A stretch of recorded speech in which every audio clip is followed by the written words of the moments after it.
Traders War Room wants to thank you, the viewer, for coming along with us on this journey. Please check out the description tab as it has an overview of content on the channel and some links for resources and online brokerage. Thank you. What is up, team? Chuck with Traders War Room, and I'm back at you with another video. It's Wednesday. This is your midweek SITREP, and we're going to talk everything from AMC, GME. We're going to talk about SPACs. We're going to talk about Tesla and EV sector. I got a whole bunch packed into this video to get you guys up and running. Listen, like, follow, forward, subscribe, hit the notifications, join the team, join the community. We're doing great things and we're exploding, okay? So right now, if you're ready, follow me and let's go to war.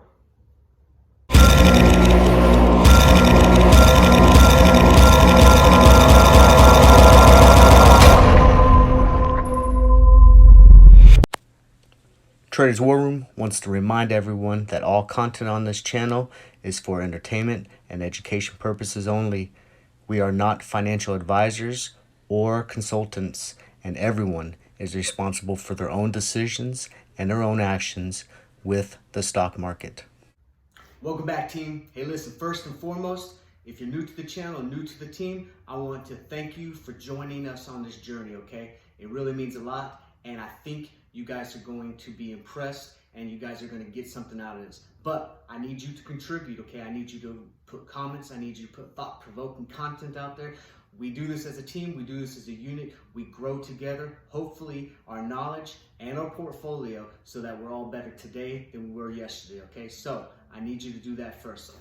Now, this is how we roll. I got my pad, I got my paper, I got my topics, and we're gonna get into it. First up is the buzz report. What's hot and what's not around the stock market.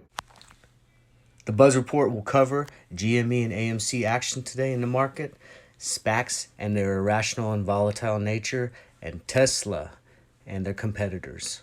All right, let's get into the buzz report. Hey, what's hot and what's not around the stock market? Let's start off. GME and AMC, are we seeing another short squeeze? Look, I don't know.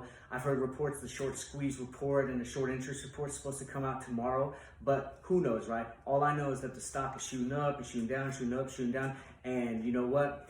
I'm having fun watching it, but I don't know. Now, I don't own any GME right now, but I do own some AMC just to see what's going on. But listen, I'm going to secure profits. I'm not going to lose money. So, and I suggest everyone else, if you get in way, way high and stuff like that, be careful and make sure that you secure your profits before it's too late, because you don't know if this is going to happen again or if this one is the last one that it's done, all right? Or your broker is going to mess around and do something crazy, okay? We just don't know. So be careful, but it's funny. It's fun to watch, and stay tuned. More to be continued on this one. Next, SPACs are unstable. This was an interview that Charlie Munger did, who's with Berkshire Hathaway, which is Warren Buffett's company, and he said that the world would be better without SPACs because they're too unstable. They inflate their price based off the rumor, and then when the news happens of a merger or not, the price bottoms out. And so what he said is created an irrational bubble. The bubble gets bigger, bigger, bigger with the rumor. The news comes and the bubbles pop, and the price bottoms out. Okay. So, and a lot of these SPACs are not successful after they go public, to be honest.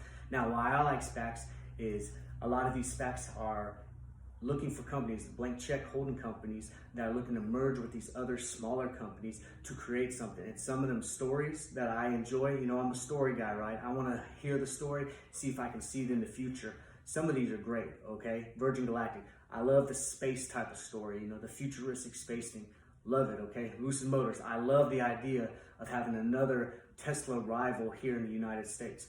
Loved it, okay? So a lot of these are very volatile, very unstable, and you know, Charlie Munger's not incorrect in saying, you know, an irrational bubble. I see that. You see it all the time. Buy the rumor, sell the news. But I like him. Just got to be very cautious with them. Next thing I want to talk about is Tesla. Tesla has a target on their back, okay? It sucks being the king, and it sucks being number one, all right? Tesla worked super hard all them years for, you know, when people doubted them and thought, oh, this will never happen, all that. All the trials and tribulations, and shot up to being in the number one spot in their sector, okay? And they are the king, all right?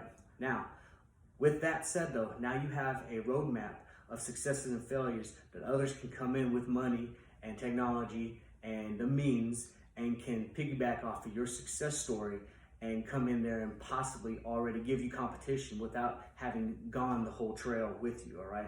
Lucid Motors is one of them, okay? They got some former Tesla employees. They got a lot of money behind them, and a lot of people want to see them succeed, okay?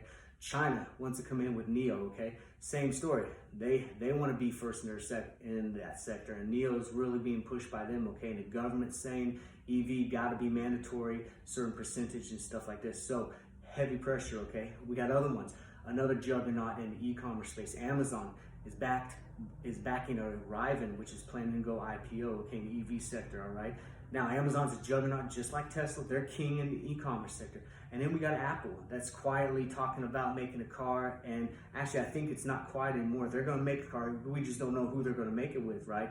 But anyone that says Apple's not a juggernaut is crazy, okay? Because Apple is crazy. They are a juggernaut. Looking at a $3 trillion company, this year, okay, market cap. So they got some competition, but one thing that Tesla has is they got to stay first. And I like the way Elon put it, is they got the factory that builds the factory, that builds the factory, that builds the thing, okay? And that's what you need, okay? A lot of these other ones got to outsource to other things to make their moves and make their cars happen, okay? Tesla has it all, and they can make it all. Now they just need the resources to come in, which is normal business transaction, okay? But Tesla got it all, and they're proven, okay? These other ones, they got the roadmap. They just haven't proved it yet, okay? So it's going to be interesting to watch that. And that's it for the Buzz Report, and that's what's hot around the stock market. Quick alibi about Apple stock. It is not a $3 trillion market cap yet. However, it's being predicted by a bunch of analysts to reach that milestone here in the near future. Just want to make sure that's clear.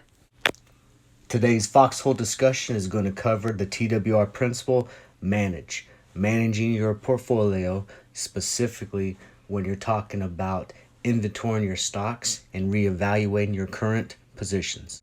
Now, for our Foxhole discussion, we're going to talk about manage, okay? That's the principle that I'm going to talk about. Remember, planning, manage, training, and securing, okay? We're going to talk about managing your portfolio, all right? Now, with managing your portfolio specifically, I want to talk about every so often you need to go in your portfolio and you need to look at the stocks that you're in, okay? And you need to look at how they're performing, all right? And at some point, you need to make a decision that, am I going to stick with this stock or am I going to drop this stock? Now, with penny stocks and small cap stocks, I usually use a 15% threshold risk, okay? Now, if it's a stock I believe in, I can see the story and I believe it in the future, I don't really care about the percentage too much. But if it's a stock I went in to possibly get a quick gain, or I saw some catalysts coming up in a month, and say the month has passed and the catalysts have gone and the stock's still just floating, and maybe I'm a little red, say maybe negative 10%, or I'm up maybe 20, 30% in the stock, but it's just kind of staying stagnant. All right, now I need to think about possibly getting out of the stock, securing my profits or securing my loss, and moving on to something that's going to make some money, okay? But I want to be real clear on this, okay?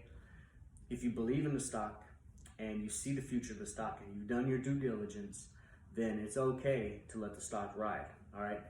Because it truly is not a loss until you sold. Now, I'm not telling you to hold things forever. I'm not talking about diamond hands like you hear in the memes and the social media trends, right? But I'm talking about if you believe in the stock and you got conviction for that stock, it's okay to hold the stock because it's your money. It's what you want. You believe in it, so ride it out, okay? And you never know, it might turn up positive. But every so often I go through my portfolio and I look at some of my winners and some of my losers, and I secure profits and I get rid of them so I can roll into other things and hopefully make money through those means, okay? So that's what I'm talking about when you gotta manage your portfolio, is you gotta go through there, take inventory, look at your stocks, and you gotta rotate some stocks, and you gotta get rid of the stuff that's not selling, okay? All right, team, that's it. We're done, video's done. So, market's gonna open tomorrow. We'll see what AMC and GME do over the after hours time and see how pre-market goes, and we'll be reporting. Listen, in the Facebook group, we put a lot of information out there, and it's put out there so that if it interests you, it gives you opportunities to go do your own DD and some resource options, okay? We're not putting it out there. If you don't want to read it, don't read it, okay? So, but we're going to continue to keep pushing information out, things that we find interesting, things that we think will help people, tools for their toolbox and everything like that. And so I hope it all works out. Listen, if you got questions or comments, don't be afraid to hit me up on Messenger, throw them in the comments, throw them in the Facebook group or the Discord or whatever, and I'll make sure I get back to you, okay? And I usually post good questions on a Friday video so that we can go over and we can learn together, okay? Listen, because here at Traders War Room, we look at the stock market as a war zone. Stocks and sectors, those are our battles, okay? We attack, we destroy, and we conquer, but we do it together, we do it as a team, we do it as a community, okay? And so, if you're ready, follow me, and let's go to war.